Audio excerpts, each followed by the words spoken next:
আসসালামু আলাইকুম প্রিয় কলিজার টুকরো ভাইয়েরা, আমি আজকে একটা লং ভিডিও নিয়ে আসলাম। যারা বাংলাদেশে যায় প্রবাস থেকে, তাদের চাহিদার কোনো শেষ হয় না।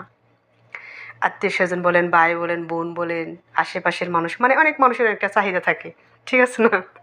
কিন্তু একটা প্রবাসী যখন বাংলাদেশে যায়, সবার চাহিদা থাকে, একটা মানুষের কোনো চাহিদা থাকে না, সেটা হলো আমাদের মা। মার কোনো চাহিদা থাকে না, মার একটা ওইলে হয়, মা চায় যে তার ছেলে কিংবা মেয়ে সুস্থভাবে বাংলাদেশে তার কাছে ফিরুক, ঠিক আছে? তো আমার বড় ভাই বাংলাদেশে যাইতেছে, সে থাকে দাম্মাম, আমি থাকি মক্কা। তো ভাই আমার সাথে দেখা করতে আসবে, বাইরে অনেক বছর ধরে দেখি না, প্রায় 8 বছর ধরে বাইরে আমি দেখি না। তো যাই হোক, তো বাইরের কাছে কিছু জিনিস পাঠামো, এই যে আমি জিনিসগুলো কিনে আনছি, সবার জন্য সব কিছু কিনছি। এই মাসে তো আমি অসুস্থ ছিলাম, আপনারা জানেনই। তো 1200 টাকা বেতন আমার, 600 টাকা হসপিটালে চলে গেছে, আর কিছু টাকা বাংলাদেশে পাঠাইছি। আর এই যে মাস শেষে এই যে কয়টা টাকা, এখান থেকে 70টা টাকা আছে।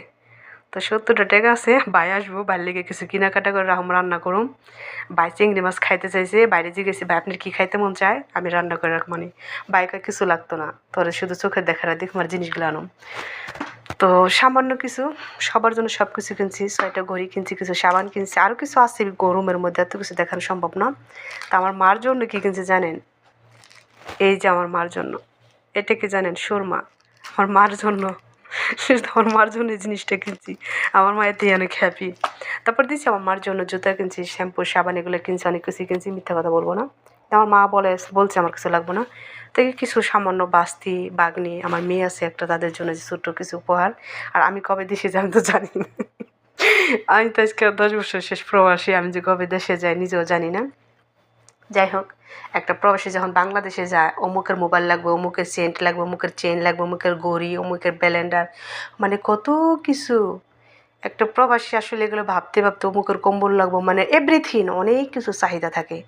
তো একটা প্রবাসী যখন বাংলাদেশে যায়, তখন দেশে যে থাকবো, তার হাতে টাকা আছে কি না আছে, মানে সবার লিগে জিনিস কিনতে কিনতে তার হাতের টাকাটা শেষ হয়ে যায়। লাস্টে পর্যায়ে দেখা যেতেছে সে দেশে যে চলতে পারতেছে না, ওরকম সময়, ওই সময়টা কারোর কাছে 10টা টাকা চাইলে পাওয়া যায় না। কিন্তু তাদের বিবেকে একটু ম্যান্ডেট করে না যে আমাদের জন্য এত কিছু আনছে, তারা 5-10 হাজার টাকা দিয়ে চালায়। এরকম শুধু আমি না, শুধু হাজার হাজার প্রবাসী আছে। যখন আমরা বাংলাদেশে যাই, তখন সবার জন্য মন খুশি করার জন্য, কারো কারো মোবাইল, কারো ঘড়ি, কারো চেন, কারো এভরিথিংয়ের কিছু। কারণ একজনের লেগে একটা জিনিস না নিলে তার মনটা ছোটো হয়ে যায়।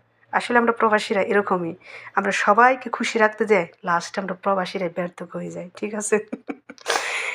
তো যাই হোক, কালকে দোকানে গেলাম, এগুলো কিনলাম। 10টা টাকা আমার কাছে ছিল না, তো দোকানওয়ালা আমার কয় কি আপা 10 টাকা নাই, তাহলে আপনি পরে এসে জিনিসগুলো নিয়ে যান। অনেক কষ্ট পাইছি। তো আলহামদুলিল্লাহ।